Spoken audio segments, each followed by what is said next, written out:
Hello, namaste. Namaste. Hello. Hello. So we are here in this is Kali Temple, Kali Temple, Jai Ma Kali. Jai Kali. And today I have another beautiful soul that is joining sharing of medicine woman, medicine man. And she will introduce herself in a minute.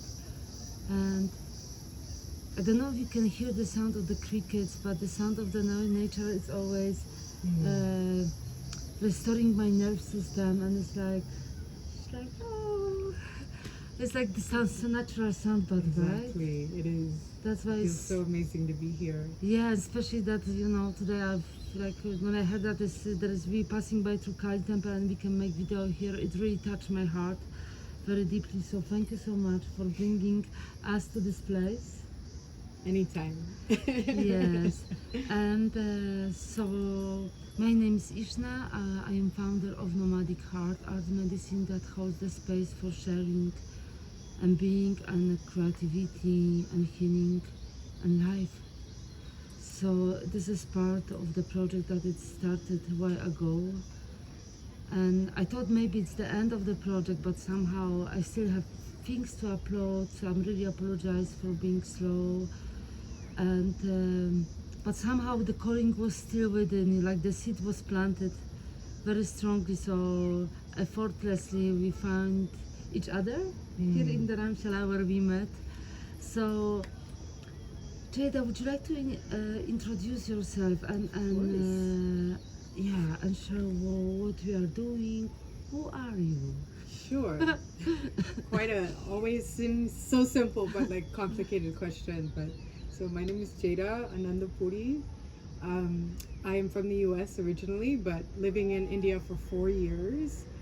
It's been a journey and an unfolding of many things of who I am. It's been unfolding since the 4 years since I've been here.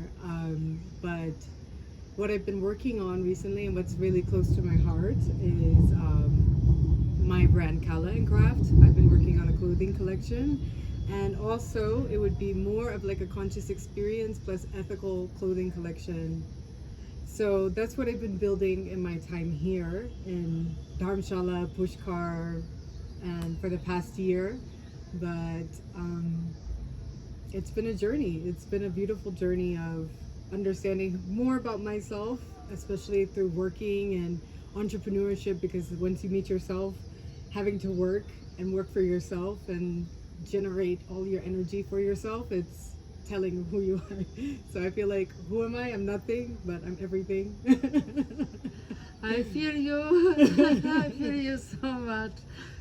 So, like, I know you're doing other stuff as well, so I would love to speak about them as well later on. You don't, you didn't say about them, but I would love to bring them on.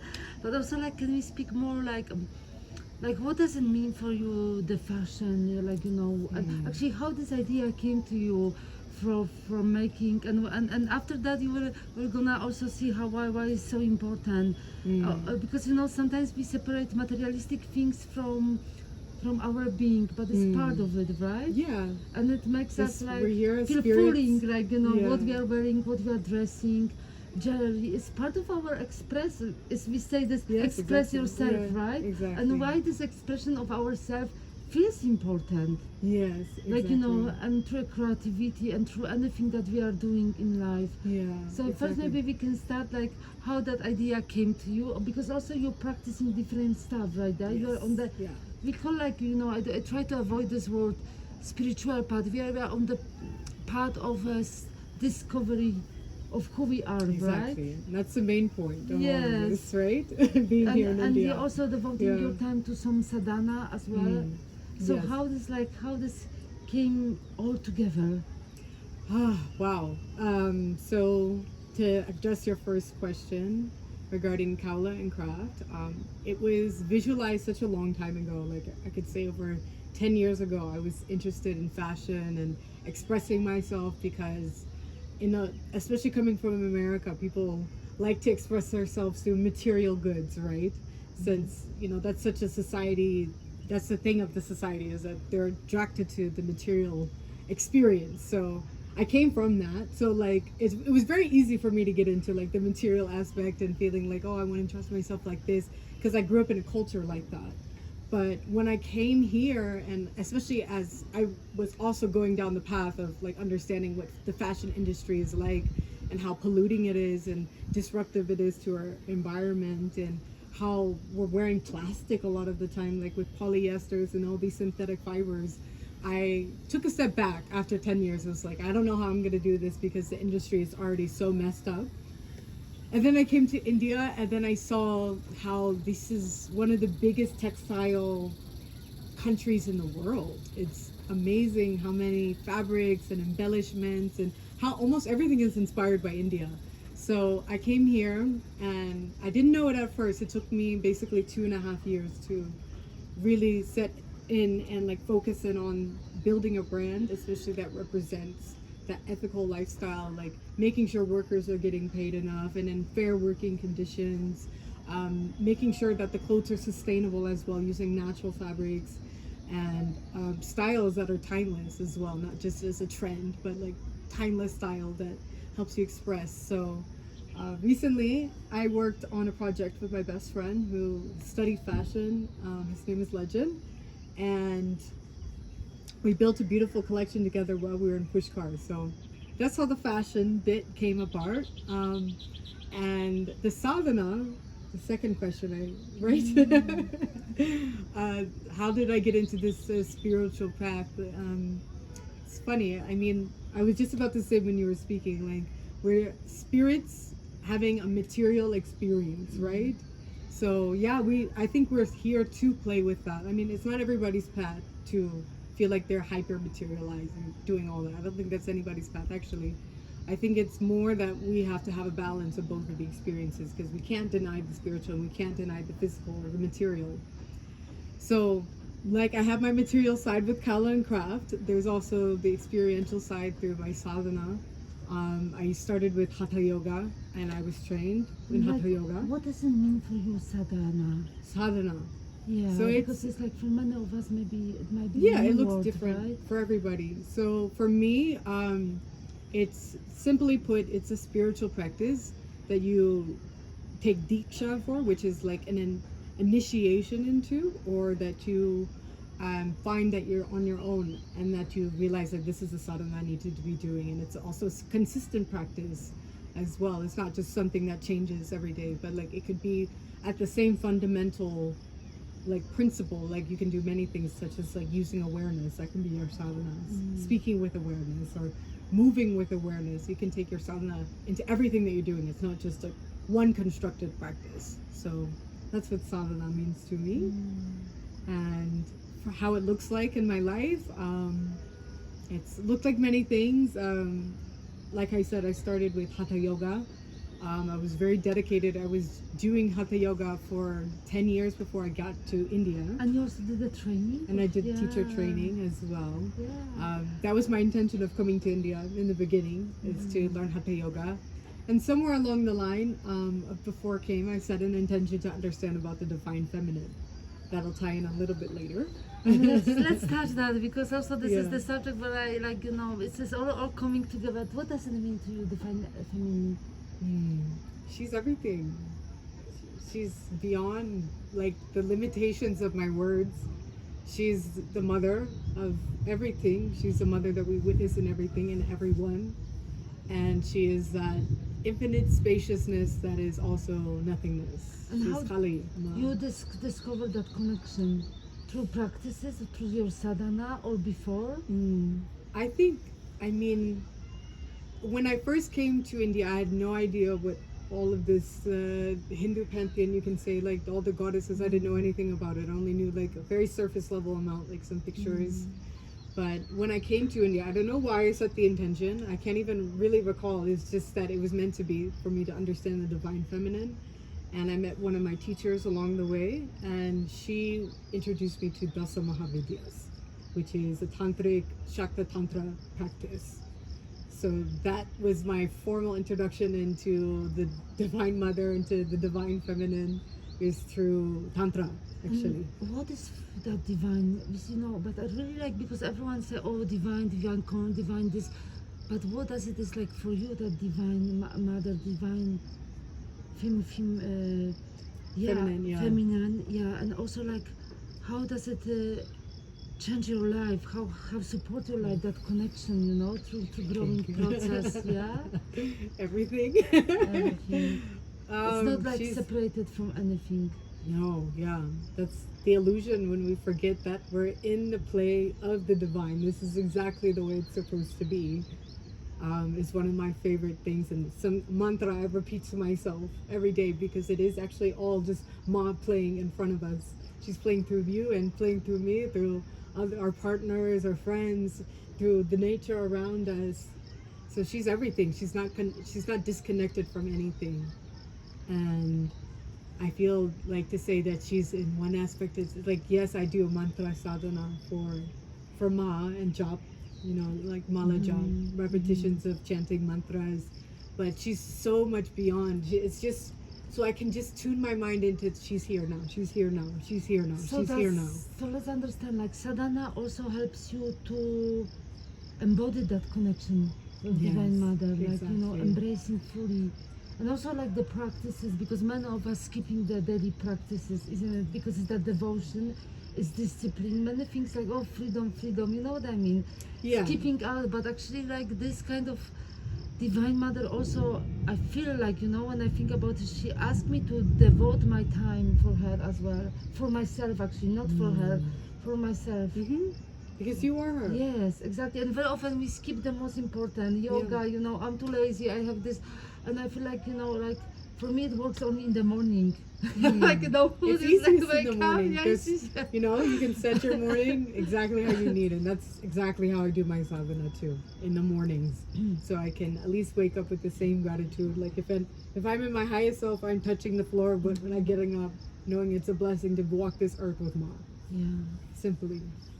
And that could be a part of the sadhana. And yes, so there's nothing separate from Ma and the divine feminine. I think that it's an important movement for now. It's especially for women because we live in patriarchy society, Yeah. right?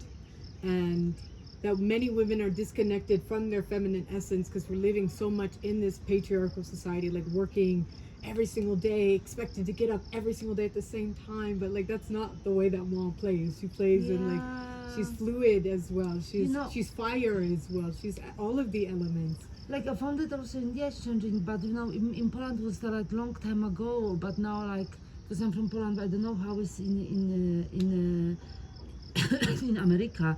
But you know, here, like for example, it's natural that if you have a child, grandmother, auntie, your friend, somebody is supporting you in raising family, children, stuff like that.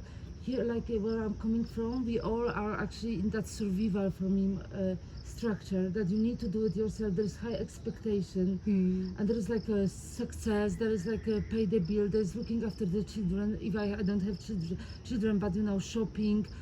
Cooking, washing, and all made mostly by women. Now the men's a little bit participate in that everything, but I feel like, and then it's expectation that women need to be successful. Women need to serve because we are in like, you know, serve and hold the family. It's like so much responsibility, right? It is, yeah. I think they're similar pressures. It still has its own different flavor in the U.S.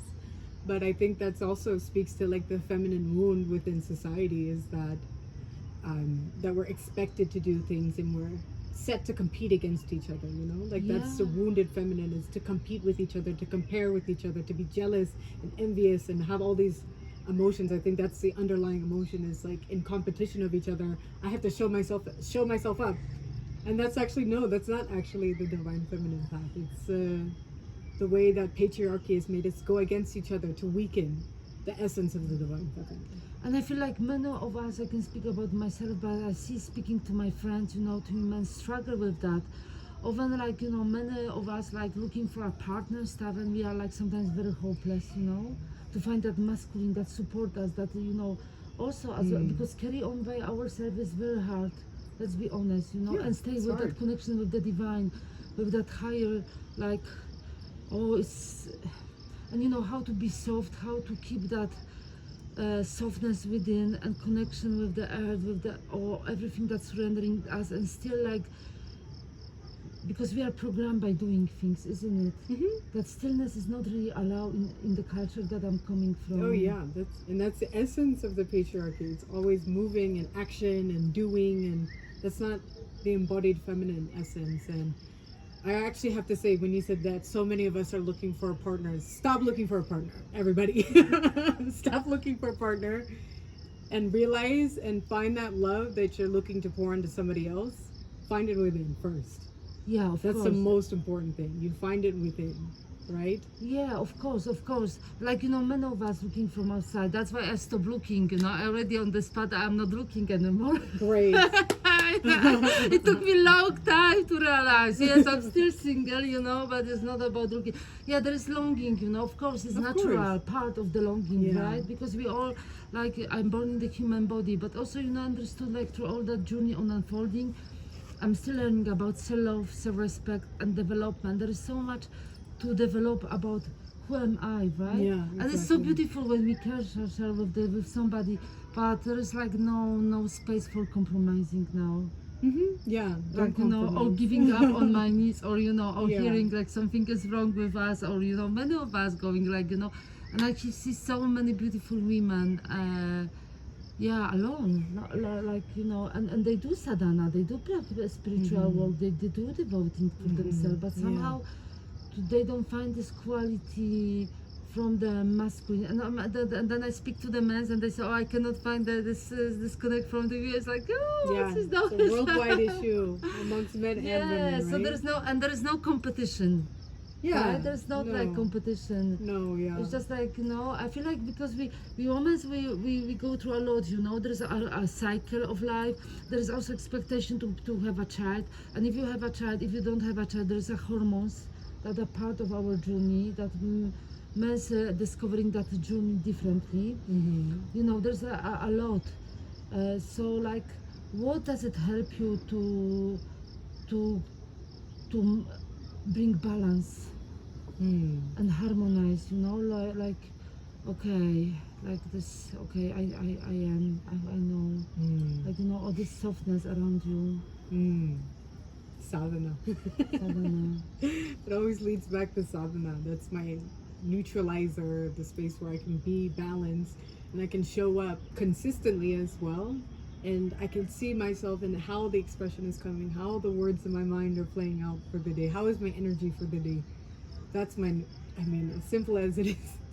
I'm a very simple woman, but sadhana, it's always the sadhana for me. Yeah, it's I feel it, because it's always like coming back more to ourselves, to our home, isn't it? Whatever is Yes. happening, the world around us might collapse, Exactly. but inside of us, there is the seed already planted, and that divine connection. Exactly. And I think that's what you were speaking of longing, and with women, especially like for an instance of a partner, like I completely understand that. But I think it's also just a deep longing for knowing yourself and being fulfilled in yourself, rather than just somebody outside of you. Because obviously somebody outside can meet some of those things, but at the same time, they're going to piss you off sometimes. They're going to make you angry, and then you're not going to feel fulfilled. So when you find that fulfillment within, that's actually that longing that most people are looking for, I do agree, but somehow there is a need also of sharing and Yeah, we need community. yeah, we That's need not a solo community, journey. right? That is like Yeah. community with myself, with the nature, understood. It's not actually enough to feel full. For some people do that, but I do feel like I need that around myself. Like even here I came, and a few days I was on my own, and I found this great. I really accept that loneliness, and then I met you guys, and then and then it's another thing is attachment, yeah. So how to stay in a relationship with ourselves and not to get attached, because this is the thing, that attachment, right? When we sometimes lose ourselves because we Yeah. get easily attached Yeah. to environment, to people, to everything. And again, we Exactly. can say, yeah, Sadhana is is the way, right? You To already simplify things, yeah? Very that- simplified. But You that sitting in stillness or whatever you're doing, I think it could help us to bring that clarity to our life and prepare us for a day, isn't it? Yeah, exactly. But yeah, you just, as key thing in sadhana, like we're gonna go down this path again, is the awareness that's there. It's like knowing that, of course, the awareness that we have these attachments, right? And they can lead to a greater suffering. We can be attached to ourselves. We can be attached to how we look, or a certain piece of clothing, or it could be another person, like you said, an environment, all these other things. But it's when we get attached thinking that it's ours, that it'll stay the same. That's where we cause the biggest pain within ourselves. Yeah, completely. But why you feel like, there is so much competition around women's, and Why? yeah, like, because we do compare each other. Like, even if we do look and stuff, many of us struggle with our body, our own body. We don't love our body, and it's part of the journey. It's like many people think about spiritual aspect only. I feel like for me, and I think for you too, it's like three aspects: mind, body, and soul. Everything. It's like the embody fully myself, like as much as it is, and embrace that.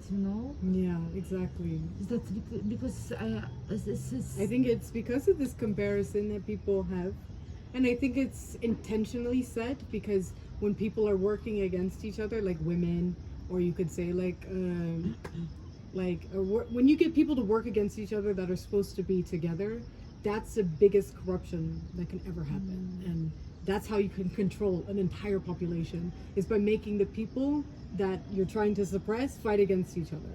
So that's the whole essence of the patriarchy unfolding. It's thinking that women have to look a certain way and always be youthful and always chasing after something, or looking for somebody, or having the best, or having the most.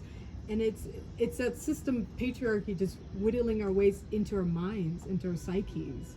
And I don't think it's actually us, this comparison, because we didn't really grow up.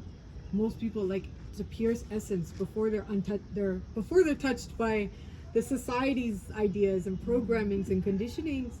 I think an essence that we think everything is available to us. We see this earth, we see all these grass, there's so much land. And I think it was actually a human programming that, we need to compete with each other. Like, there's not enough. Yeah, it's a lack mindset. But in many cultures, like in Japan, it's not only like women was the one that was serving the men. She was entertainment. She was, like she was the one that was entertaining the men, right? But I do feel like the goddesses and all of that, we came equal as men, right? Of course. To this world. Yes. And I feel like the more we align with ourselves, like, I don't know, like, why I should entertain anyone. Yeah. Like, this is coming back to this empowerment, right? Yeah. I feel like, exactly. why I should please anyone. Yeah. There's like, I understand politeness, kindness, stuff, but like, first things, respect myself, isn't it? Not denying my needs for other people, because there's also the women things, they have that care. Yeah. And we put everyone It's self-sacrifice. Self-sacrifice, Yes. And we always like, children, stuff like that. I am the last one. Even though in my family I heard that, I sacrifice things for you. And that's why they say in like these, especially like regarding Kali and these goddesses, that's why they say the mother is the highest. That's why they call her Kali Ma or Tara Ma. Is because they see the mother as the highest, which in essence, like her essence is ever compassionate, ever giving. But we shouldn't just see women as the mother. Men should also begin to be the mother themselves. That's the whole point of like the whole Shakta Tantra and all of this, is because, and that's why people love mothers so much, is because they're endlessly giving. But we take advantage of them in their human form, right? So many people see this rocks murti, or this rocks idol, and then give them all the reverence, but they see their own mother and keep her as basically a slave, a slave to the ideas and expectations of what a woman is, like do my laundry, cook my food, clean up the house, all these other things that we put on women. But it's because at the essence, mother is highest, but in the respect of the female form here on this planet, we don't give her that same respect. So that's the greatest irony of all of it. Yeah, I totally hear you, and I feel, so what do you feel like it can help us to to bring that balance without separating from female and masculine, you know, and we know that we have also masculine side, Right. but you know, like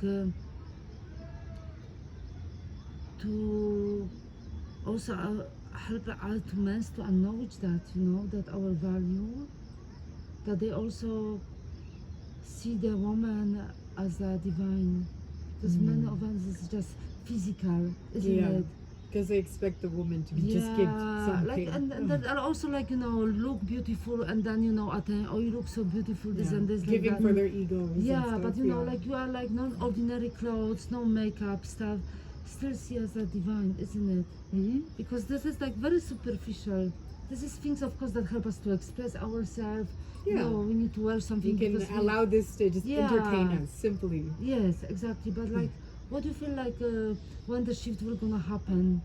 That that we, if the men's will gonna develop that connection with the divine. Mm. I think it's when men, and that's a tricky question because I It wish I knew, is, but I really because don't know. I don't know. Even you asking the questions, I also started asking myself and thinking like, what this question is coming from? I don't, because it's tricky, you know. It is. I mean, I wish it starts now, but I think the biggest thing is for people to look within rather than to continue to consume outside, because obviously the society and politics and all the craziness that's happening outside isn't helping bring more respect to women. It's not helping bring, I mean, like, it can help with awareness, but I think really the work is to be done within the self, within, and for men to really look at themselves and look at how they see their mothers, how they see their sisters, how they relate to them, and try to find that relationship or that inner mothering inside of them before anything will happen. I think they have to accept that mother within themselves that can take care of them, that can manage everything within themselves, men and women alike. And then we can get to the space of, you know, honoring the mother in a grander way that we are now, or honoring the woman that grander than we are now.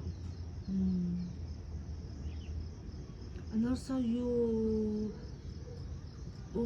hold the space for women as well in some ways, right? That's right. Yeah. So can you say more about your work or what you're offering? Yes. And So this, the structure. yes, behind it, yes. So I've been experimenting with a lot of things over the years. Like I said, I had a background in Shakta Tantra, and that's what the lineage of my teacher is. So ever since then, and that was always like a women's gathering, I was called to serve women and to create more spaces like this, because I felt how special and how medicinal it is for women to just be in each other's presence, with all the boundaries down, with all the walls down, with all the comparison down. So for me, and creating space, and I hold space, co-create a space with my co-facilitator Kaula. The way that I hold space is using the foundation of yoga and Tantra. So I can say what yoga is. It yes, is please. Yeah. Yes. And Tantra as well. Yes. Because we're learning, we're evolving all the time, and we have different understanding. Different understanding, different language, and by no means am I a full expert on it. I'm only just a sadhaka. But for yoga, it's the ultimate union of your soul, your body, and your mind together with the divine consciousness. And Tantra is the expansion of the mind using tools. It's a technique using mantras and yantras, mudras, and other types of philosophies to expand the mind. So these can look into different practices. So we've done a lot with embodiment. I just finished up a Women's Circle series called The Path of Embodiment with And Kaula. yes. And tell me, like, what is your understanding about embodiment? Mm. Because we use that word. I Right. like to go sometimes, you know, to Yeah, this, so it's understand. bring more clarity. Yeah. So, like you said, there's so many interpretations of embodiment, but it's a full integration of your mind, body, and soul. And it's not keeping like lessons and information at your mind. It becomes integrated into your being. Like, we can have all these lofty philosophical ideas, like with the Yoga Sutras and reading from all these yogis, but it will never become fully integrated until we start embodying it like that. We live the teachings rather than just speak them. And right? then sadhana is part of it, isn't it? Sadhana is part of it. About, Yeah. about embodiment, because it's about bringing that practices into Deeper, daily life. deeper Exactly. within. Yes. And so if you do it every day, every day constantly, you create that energy. Exactly. And even if you don't feel like waking up in the morning, everything is screaming inside of you, right? It's still but how to do it without forcing ourselves? This for me is tricky. Sometimes I skip my sadhana, I skip my practices, and I'm doing this with awareness without feeling guilty and stuff like that, because there is no energy for that, and that is also, I feel like it's okay. Yeah. But then I feel it okay, I miss that sadhana. It's very tricky. It's been a tricky journey for me too. I feel like I've finally gotten into space where I could do it consistently when I found a practice that suits me. I know, the moment I met that practice, it's I just want to keep doing it. And of course you get that, but you shouldn't do it from a place of I'm motivated to do it. It's that, and sometimes it does take a little force, because the mind hates doing consistent things. Don't you see the mind it thinks about things? It doesn't just point at one thing and it's this is it, this is it, this is it. It goes from here, there. That's the nature of the mind. It's not to be consistent. It wants to consume everything because it's in survival mode. It has to see everything 360. But you have to, I think it's not just a force of the mind. It's also, you have to get the body there too. So I think it does take a discipline, and it does take overriding the mind and thinking okay, I don't feel like doing it, but I'm going to show up anyways. And you don't have to show up 100% every time. You can just being there and setting that small space of time, even whatever your sadhana maybe it's doing swirling around in a circle for 20 minutes. That can be a sadhana. But just showing up and just giving yourself this is my sadhana, and not expecting yourself to do it perfectly. And just being there with it in that space, in that time, and seeing what unfolds from that. For my sadhana, every day I try to do something consistently. I can tell you what my sadhana is Shambhavi Mahamudra Kriya. So it's a Kriya yoga practice. So it's a set, using simplified asanas from Hatha yoga and pranayamas and mantra chanting. So it's a coagulation of some things, but just setting in a small mantra, and it's 21 minutes for me to do it. 21 minutes. So if I think in my mind, and of course traveling throws me off, and other people throw me off, my mood throws me off. So there's so many things that can, but it's at the end of the day, I know this is for me. I know how much it helps me, and I can just at least give myself 21 minutes each day. So it's not about how big the sadhana can be. You can do crazy amounts of sadhana. You can be in sadhana all day. But I don't think that's the point. It's about what you can use in a simplified form, and how you can integrate it every day. Like I said, foundation can just be awareness. How can you speak with awareness every day? How can you look at other people with awareness every day? How can you eat with awareness every day? Or move your body?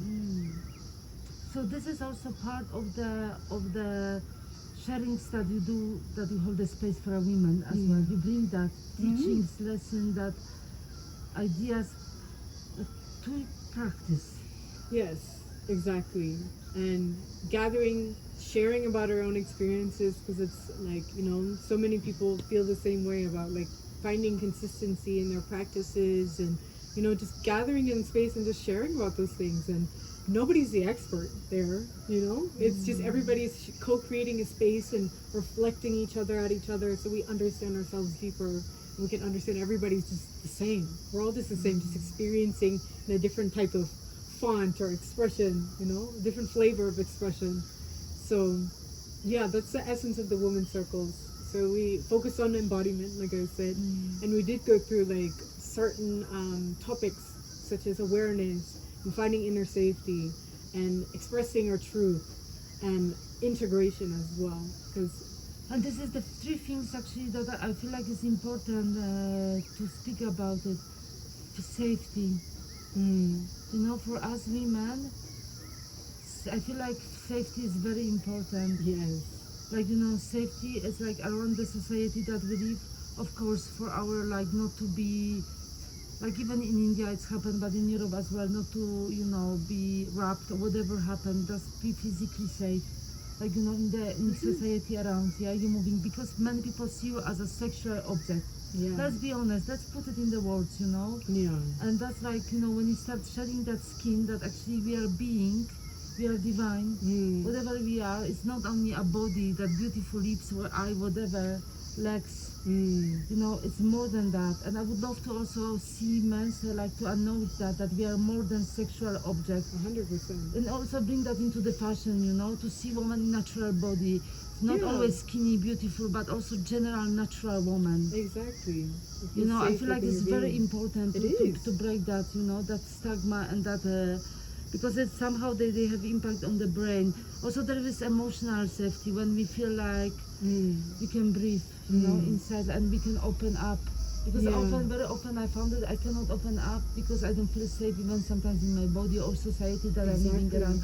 So you're shrinking in like that, you're closing up, and you don't even not allowed to show your beauty fully, because you cannot, how the flower can bloom without water, enough water, with enough sun, enough rain. There's all the elements, right? And there's safety, so there's like all different aspects of safety. And safety also even be around different women. Yes, so because we don't feel like we are judged. Yes, or feeling like somebody's competing with us. Or comparing each other, So I feel like it's very important topic, because it's so many. I just pointed up few one, but you maybe would like to speak more about it. But what for you is safety? To feel safe and to be safe. Yeah. So it's almost exactly like how you explained it. It's, I think at its essence we need to find safety within. Of course, safety outside is another thing. But like first we have to find that we can be safe and at least take our walls down within ourselves. And so we can trust ourselves. It's at the very bottom of it. It's like, can I trust myself to be able to sit in this and be able to handle this situation, this person, or even these thoughts coming on to me for my own infliction. So safety is like the most fundamental thing that people need. Without gender, it's not without about gender. It's not even about gender. Yeah, it's most just fundamental. You have to feel safe, and that's like also like you can say in like the chakra system. Yeah. It's our muladhara. It's our rooting to the earth. If we don't feel safe, then there's no rooting. There's no rooting. If we don't feel safe in our environment or with the other people, there will be always something, right? That there will always disconnects be us. something. Yeah, but it's a very foundation of who we are, and once we understand like our relationship with ourselves and how safe we feel in our own essence, in our own truth, in our own expression, then we can go to these other understandings of self. That's the most basic, fundamental, physical understanding of safety. And the second one was safety. So it was awareness. We started with awareness, and then safety, and then we went to expression. Expression and integration. Integration and truth. So let's go. Yeah. So and awareness. What is awareness? Yeah, for you. Yeah. So it's the act of consciousness weaving itself through everything. It's with the way that you can speak with awareness, like I said before. You can move with awareness. You can connect, eat with awareness. So it was just integrating consciousness into everything that we do and everything that we are, so we can have a deeper relationship with what's happening right now, right here. It's not about like awareness of what's happening in 5 years or what happened in the past 5 years. It's just being here now, fully. Simple. It's the most simple thing, but it's also the most difficult because the mind. Indeed. Yeah. We love, humans love to complicate things, right? Yeah, exactly. And then we had. So it was awareness, safety, and then expression. Expression, and also that I feel like it also connect to the creativity, and in your case it's also created like you're doing the closing and. Yes, the rain is purification. It's good. There was little thunderstorms. It's the nature is full power. We never know how the day will gonna look like. Yeah, exactly. So so that expression, what does it mean for you? It's about so many things. I mean, expression is in every single medium.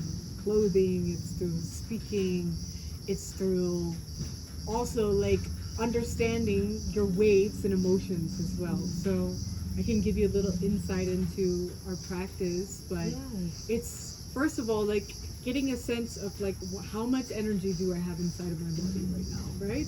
So we start with moving our bodies, shaking it all out, like shaking out any excess energies, breathing it out, and then coming into a state of dancing with your emotions. It's one of the practices that we did. So it's going through all of your expressions, so like your sadness, your joy, your peace, your anger, your feeling of freedom as well. There's so many emotions that it can list. So finding your expression in those emotions, because we all go through the same emotions, but we respond to them differently. We dance with them differently. But also, our practice was dancing with your emotions, but in silence. Can't speak about it, but only through moving your body. So moving your body is also the expression, and then also going into gibberish, which is like full on releasing everything through your mouth that doesn't make any sense and not judging yourself for it. So it's just giving yourself the space to understand who you are deeply, understanding your essence and where you're at and what your relationship with the world is. That is your expression. That's very true. And for many, like, in some culture, we still cannot express ourselves because there is suppression, right? So that's why we do need safe spaces. Yeah, Like exactly. in some countries, the men lead burqa, but they still meet in very like hidden gatherings and they celebrate life. So the celebration is very important. It's so important. Right? Yeah. And I feel like so we have different ways and we can still developing how we can express ourselves. It's just invitation for all of you to find a way and find also safe space to express yourself the way you feel it's good for you or you want to experiment. That's also okay. And creating your own safe spaces, gathering people, even if it's just women or if it's men and women, there's just people that you know that will be able to take the walls down with you, to take down the boundaries and barriers and be able to be vulnerable in front of you. That's important too. Yes, that's very true. Thank you. And the next one we have integration and truth. Integration. Yeah, and many in practices I witnessed that there is integration actually doesn't exist. And why is so important? Because it doesn't exist in so many spaces, right? Doesn't. It's denied, and nobody speak about integration, even about the closing space. For me, it's like also taking responsibility for my life and myself. Integration very often is meant to be, if I participate in something made by myself, but knowing there is also still some support if I need that, because we do need, when we need support. We open the space or the wounds or things inside of us, yes, but not to putting responsibility on somebody else. I know that it's me, because we know, even though I hold many space for healing and stuff, I didn't met that much, but very often I found that there is some expectation that, you are holding this, you are doing the healing, and I never say I'm doing the healing. I'm holding only space for healing, and in that way, I'm not healing other people. I hold the space, but there is your responsibility to integrate that healing. I can support you. I can give you the tools, task, whatever. We can talk for hours, whatever. But this talking doesn't take us anywhere. Yeah. You're like taking that responsibility. Yeah, it is. Exactly, isn't it? So how is like your understanding and how do you, and how we because every day we need to integrate that our life and that integration of our day, even ask ourselves how I felt, to process things so you don't carry them. Exactly. Like, there is some fight, there is this, you don't carry the guilt.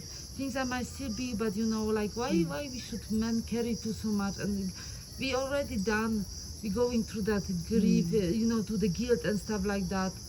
Let's move on, right? Yeah. And then, that's very true. And I completely agree with what you're saying, especially like, there's so many retreats that I've been on and, with working with other people, but you're absolutely right how you're saying that when we're healing or being healed, if you're a participant, you're not being healed by the person. You're just in the space of healing.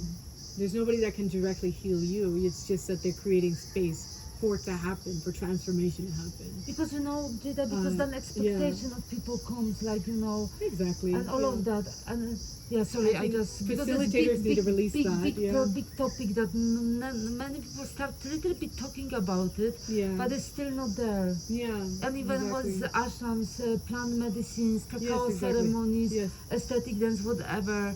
It's just like tiny bits of integration. Like, oh, okay. But for me, the main big topic is actually integration. And that's where people miss so much and don't talk about it. Don't promise anything, Yeah. Don't promise. Like you're gonna feel it's like you be honest, be authentic and honest. Exactly. About your practices, what you're sharing, because many people are even more wounded and need more support after doing some practices. Exactly, and that's very true. And I think that's honestly one of the biggest points on why Kayla and I decided to do these women's circles, because her and I both have first-hand experience going to these, I'll say, Tantra retreats and trainings and yoga trainings, and it's like there's so much information being flooded at you. It's like a fire hose of information and consumption and practices, and it feels like you're so filled up for some time, and then after some time, if you don't do the practices, it starts to go down, right? The feeling, the highness of all of it starts to dissipate. So that's where we came together and realized it's like, we need these spaces where we can just simply integrate and just go back over the basics, because there's so many people with these higher teachings, and it's great, it's beautiful, like we should keep doing that, but we also need to focus on what's going to actually implement the change, and that's through consistency, that's through awareness, that's through stillness, that's through finding the inner safety again and the inner trust.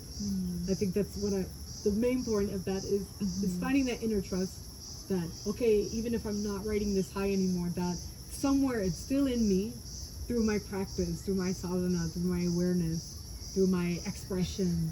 And you take that responsibility for yourself, nobody else. Exactly. Right? And we can only do it together, but nobody's you're only responsible for yourself, ultimately. Yeah, and I thank you for also saying that, because I feel like, honestly, if you hear like somebody will gonna do healing for you, I will heal you, all of that, beautiful souls, it's all make up. Let's be honest, let's put that nobody, only you have that essence, that beautiful seed that is you, is planted, you growing, you evolving. So, and you have the power to activate. Some people can help you to activate things. So that's why I'm very clear when I hold the space for others. And I think, Jada, you too, we agree, we are not healing, we hold the space for healing to happen. And then there's progress, and there's not, sometimes happen miraculously very fast, but sometimes things can be bring up. Like, a lot of things, and many things, like, people say, oh, I break up with my boyfriend, oh, I lost my job, oh, this and this, and they're coming to you with the big stories blaming you. No, because this is part of that shedding skin of who we are becoming, isn't it? And it can be, I don't say people that it can be beautiful, sweet, it can, but also there is a shadow work that is happening because we are involving, we are exploring, we are going deeper of understanding who we are. So there might be like juicy, many flavors coming out of us, savory, sour, sweet, spicy, all of that, like the weather, sun, rain, thunderstorm, all of that transformation, because we are this. So I feel like, sometimes people look only for this awakening and only focus on spirituality, denying the body, denying the feeling, suppressing the feeling. But also I feel like the work that you're also doing is very important to express ourselves and bring that feeling to that space in safe environment. So I allow myself to feel, even it's crazy that I need to use that word allowing, but I can feel it. And there's without shame, without embarrassment, without guiltiness. Because they all are part of the old hierarchy world. I feel it that way, That we somehow need to drop this and take it away from our life. It's part, you can feel it, but it doesn't help us, isn't it? To be. In the state of judgment or non-acceptance, because that's the reality of everything. We just have to accept it as it is, because nothing will change with just disapproving. We just accept it as in its totality, and you know, and that's the importance of creating these spaces, is so that people know, like, there's a time where I can look at these programmings that I have with the comparison and competition and feeling like lack, or this ego, the spiritual ego, and just put it down for a minute. That's why it's so important to have these spaces, so we can at least create a sanctity somewhere, and that sanctity within these small spaces are profoundly healing, you know. And like you said, it's not about the healer, it's more about the action of the space, how everybody's co-creating the healing together. Yes, yes, indeed. And you know, this integration also can take time, and for everyone takes differently, isn't it? Sometimes they say like healing can take up to 2 weeks till 1 month and stuff like that, depending how deep it was and stuff. So but let's be aware that it's not fast. It can happen fast, but it's also like it sometimes take people work on it and takes years, isn't it? Exactly. And then it's like click, and then it's like sometimes again mess and chaos, and it's like so it's constant, like being present. It's constant. Exactly what you said. Yeah, thank you for sharing as well this, because I really want to speak more about integration and how we can support each other as well through that integrating, and we can also support each other through integrating ourselves. And what and then we have and the last one is trust. No, the truth. Yeah, truth, trust, but it's almost the same, but no. Yeah, trust is also in there, but yeah, truth.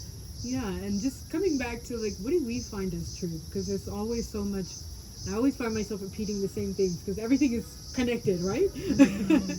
But what is truth to us? Because there's always so much information being fire hosed at us through social media, through family, through politics, through all of this. And I think it's not about having an opinion. It's more so about what is the underlying thing that I'm realizing here. And it's not even that you need to come to a realization. Like, I think my ultimate truth is that everything is an illusion and everything is also the truth at the same time. So it's not like you have to find the definitive. It's more so understanding, like, truth is also like a spectrum in a way. Like, what's true for you may look different for me, or will look different for her. So it's understanding, like, where do you stand? Like, what is your foundation that you're standing on?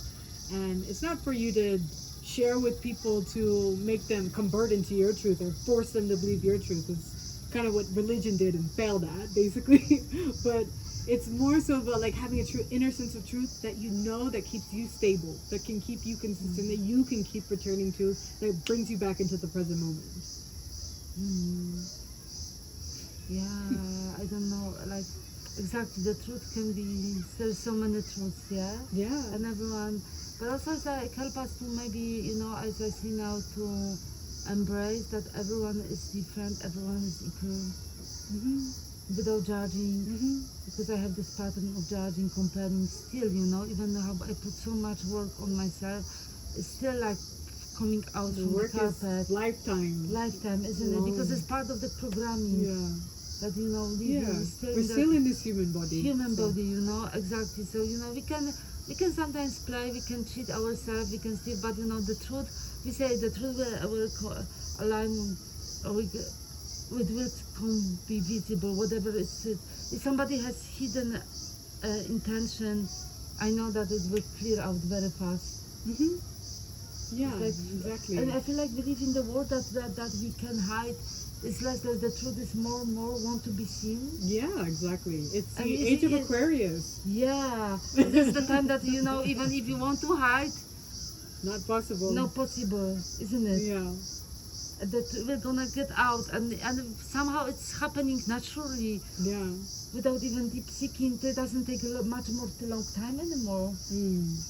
No, yeah, all these systems are being exposed, like, people are being exposed, like, I mean, as it's most close to me, like, obviously the US, and like the whole thing with politics, everything is being exposed, like how terrible the mindset of the greater majority is, which is very scary. And then the whole Epstein file thing, how that is the most powerful people in American society are just predators, and they're rapists, and they're cannibals. Like, that's the truth that's coming out. And just, and so many structures like are just falling apart right now because people are realizing the truth is just being undeniable now. Like there's, I think it's something astrological happening where so many things are being exposed, like with social media, and I think that's one of the greatest things is that people have social media now, and we can just get our message out across the world, and it's not like people are controlling the expression or controlling the news anymore. Everybody has their own news, so everything is getting exposed now. Yeah, and I feel like many people is the same. I'm done. I have enough of this slavery of Yeah. this this more and more people getting empowered. More and more people fight for human rights. Mm-hmm. What is happening right now, general? We live in the very interesting time, but it can bring a lot of things, isn't it, to the surface. Because People lose their job because of yeah. superficial intelligence and all of that. And it's of course and then again, I really dream of the I'm a dreamer, like the fairy world, that everyone have a piece of land and and a peaceful life with all of the drama outside of it, I know Like it's a a very commune. fairy tale, Yeah. yeah. I think we're all trying to build that. I think, at least I am. And many of us, and then when you go to the nature, you are learning that actually she will teach you so much, and you need to put so much impact of the work as well, and timing, isn't it? It's not coming. It's like also being humble, and listening to the rhythm and all of that. Sometimes we're coming with the ideas. Yeah, I have money, I want to do it right now, but nature will show you. Oh no, today is raining. Today is no supplies. Today, you know what I mean? Here, especially in Himalayas, it's totally different. Actually. It's like it's like all surrendering to the mother nature. Yeah. When even no matter how many ideas, plans you have, she will show you. Exactly. Be humble, like, right? That we can't control anything. It's Then all in her control. And the work need to be very often done with our hands as well. Like we need to put the work to the connect with the land, isn't it? And why you feel like now is the so always was like to stay rooted, to stay grounded. Like why is it so important?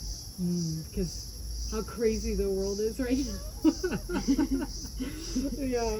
I mean, on every single level, like, I think there will be something triggering or something profound, and it's like, obviously, like, people love writing the highs of joy and bliss and stuff like that, but something that can take you up can also take you down, like, the opposite of the feeling. So it's just important to be grounded and neutral, and it's not also about controlling the situation, but it's, like, refining your response so you can respond to life, and so you're not bound to reaction anymore. Yeah, because I see also many people struggle with mental issues, burnout, breakdown, panic attacks, sleep disorder. Many people take over medicated. It's big things, because actually, as I see, there is missing of the roots, right? Within ourselves. That's part of it, I think. Yeah. For sure. I think, I mean, I can speak from my own personal experience. Like, I've been on a whole journey of being diagnosed by my mother and my doctor, or pediatrician at the time, for having ADHD, and I went on this whole trail of taking medications. I was 7 years old, so I just had to submit to it, because what is a 7-year-old going to say when they say, oh, you need medication? So I take the medication till I'm in college, and then it wasn't until I started meditating and practicing yoga that I actually realized I don't have ADHD. And I'm not able to self-regulate. And nobody taught me how to self-regulate. And how yoga and meditation came to you, and how did you know? Because many people, when they are stuck in this, they even cannot do any practices. They barely sometimes find the courage to wake up from the bed, isn't it? Yeah, and it's a real thing. It's also chemical imbalance that people have. Like, we have to acknowledge that mental health is that. But for me, I did struggle with depression, in the sense when my medication was coming down. I was coming down off the medications and stuff. But so I can't speak from depression from that standpoint. But for me, I found it when I actually got injured in high school. I had to have foot surgery, and at that time it was I already thought I knew what I wanted to do. In high school I was actually a volleyball player, right? So I was thinking, I'm going to play into college. I worked so hard for it. I was 7 years into the game, doing so well, and then I got a foot injury. So that and especially at the peak of my senior year, when you're about to graduate and then go into school.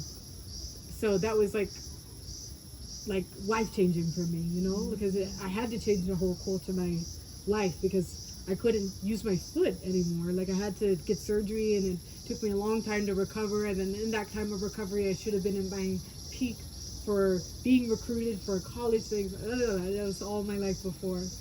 And then I realized as I let it go, which was like one of the most painful things at such a young age, is that I need to do something for my body that I can push myself in, but it won't lead to injury, you know? Like, because I was lifting weights, I was doing all this crazy stuff, pulling muscles every other week and stuff, but I needed to do something with just my body where I felt like I can continue to grow. Somehow yoga showed up in the physical form only, you know? And then, you know, once you're attuned to yoga and doing these physical practices, and you're doing it with like just a full surrender to the practice, something bigger starts to unfold from the practice. That it's through consistency and it's through practice that you can understand. So, I mean, for me, it's always been, I've had that athlete kind of like push yourself a little bit more. Like I've always had that in my brain. I think you have to train your brain to like push yourself a little bit, and then that's when things really start to open up. Because life isn't meant to be easy or comfortable all the time. Yeah, when you stop growing, like, you know, to find that courage to be, right? Yeah, or to change direction. Yeah, the courage to change direction completely. Completely. And it can be very transformative, but many of us are afraid to let go. Yeah. It was this big process, you know, let go of even Your simple dreams, things. yeah, like, you know, even food, even like places, even this attachment in a way, yeah. Yeah, So because it was never really yours to begin Yeah, with, you know, exactly. as much as that sucks to hear. Yeah, but many of us are very much attached to material because they're so connected to the safety, Yeah, they think to it's ego, who we are, and all of that, the Yes. statements, and all of that, the structure that is been for many generations that we born, isn't it? Yes, exactly. It's exactly that. And you know, it's also like a death when you're still Yes, living. Yeah. You know, when like you have to completely change the course of your life, which is what happened to me, and which sent me in this direction, which was really a direction right back into myself, rather than to keep doing something outside. It's like literally allowing yourself to die, or allowing that dream to die, that comfort zone to die, and to take a U-turn. Like that's the essence of life right there. That's the continue to keep growing, to continue to understand the layers of yourself is. And probably because you had that experiences, you know, of some struggles and some life-changing stories, you feel more aligned. I don't know really what words to use, or more called to share women's in that path. Yeah, 100%. Because it's coming from experience, isn't it? Yeah, 100%. Yeah. And of course, each experience is different, right? Yes. But it's like it all leads back to the same kind of fundamental qualities, you know? But yeah, for me, it's like, I mean, I can't say my life has been too hard. I've been extremely privileged to grow up where I'm from, in the life that I've had, like extremely privileged to be here right now. So, I mean, struggle or trauma with it, lowercase t to capital T, it's all trauma, right? But it's been a journey. So I feel like for me, it's more not about teaching, it's more about sharing that space that we can both heal. Like that we can both like meet somewhere in the middle, that we can both find the middle point that connects us, or the thread that connects us. I think that's what I'm more interested these days in bringing, rather than feeling like I'm some teacher or healer or whatever the hell. Like, it's more about just sharing the space and allowing us both to be like, I don't know, but what can we do with this?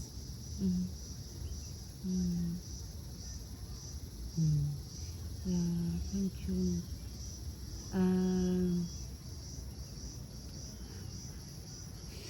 I'm just like, you know, listening the sound, listening that stillness as well, because that stillness is very important as well. The sound of nature and that presence. And I hope you also can all feel it, that presence within yourself. And actually, how are you today, you know? How are you feeling good? And how you can process support your journey, because we live in very big time right now.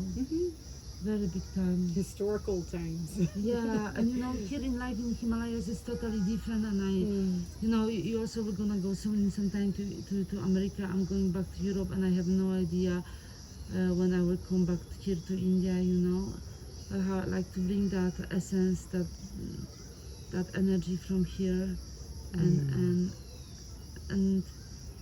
amplify that practices and carry on the life with that love, respect, humbleness. And that's the integration, right? Yes. When we go back to the same thing that triggered to us to be who we are, whether it's our family, the society we grew up, the country we grew up. Because there is nothing we can escape from We it. can't escape from it. You know, we can for a little bit. Whatever you go, you were gonna carry your story behind. Whatever you were gonna attract similar situation, people, and sometimes they are still to remind you something or show you the way. You know.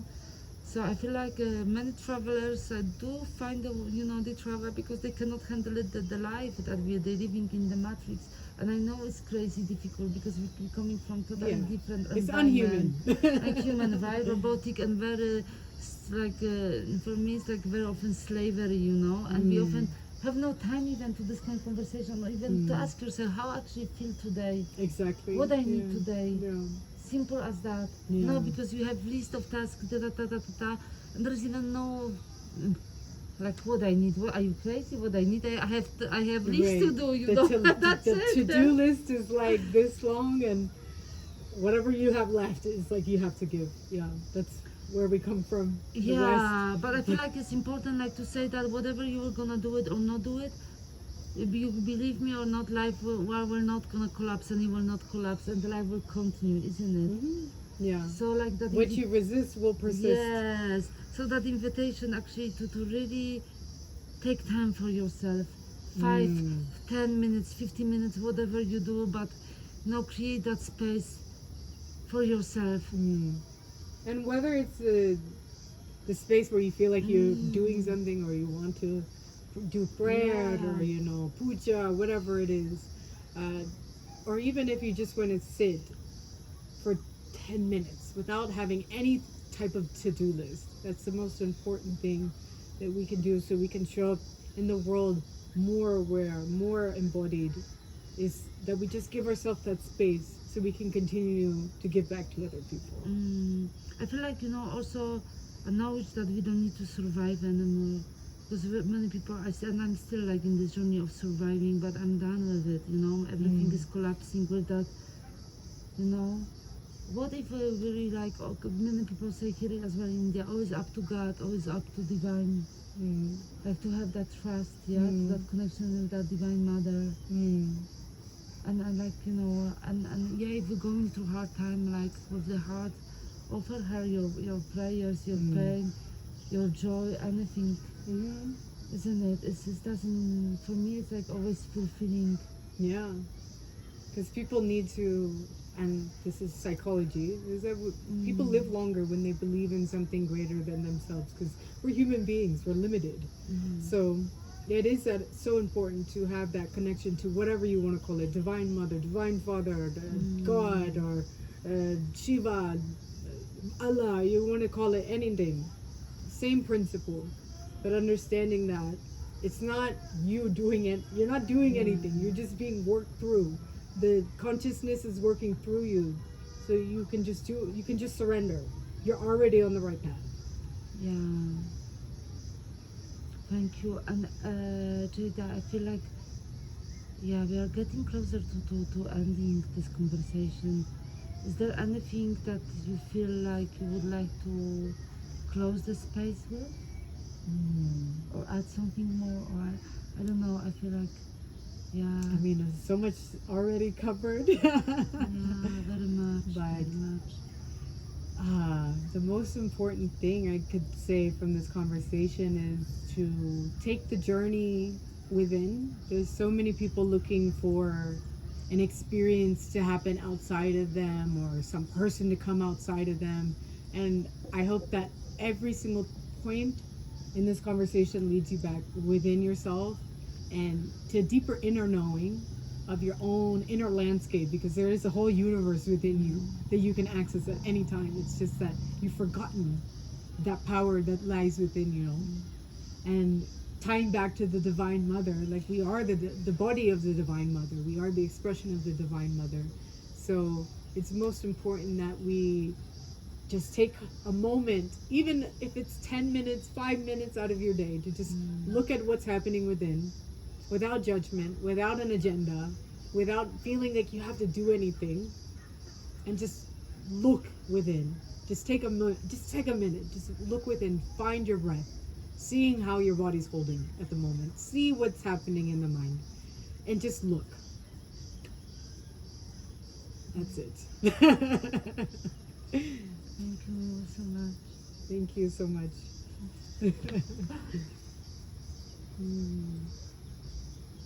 And I will share all the information about you, Jada, and anyone who, like, willing to know about her more, about what she's doing and about her fashion, because everything, what we wear, what we eat, with our environment that we are surrendering, people that we invite to life, it is all energy and has impact on our life. So also the invitation to also start going through the pages as well of your life and trying out pages of yourself.